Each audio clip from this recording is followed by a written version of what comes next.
Guys, welcome back to another tutorial video. So in today's video I'll show you how to fix closed eyes in Google Photos. So if someone blinked in a photo and you want to improve it, just follow along.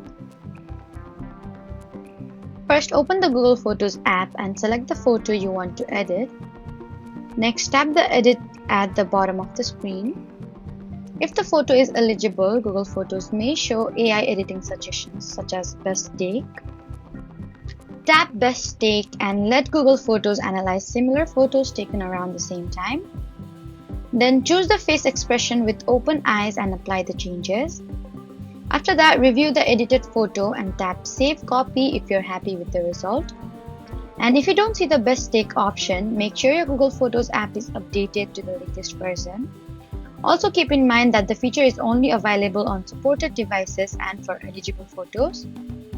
If the feature isn't available yet, you may need to retake the photo or use another photo editing app with AI face correction tools. So that's how to fix closed eyes in Google Photos. Don't forget to like, comment, and subscribe for more helpful tutorials. Thank you for watching.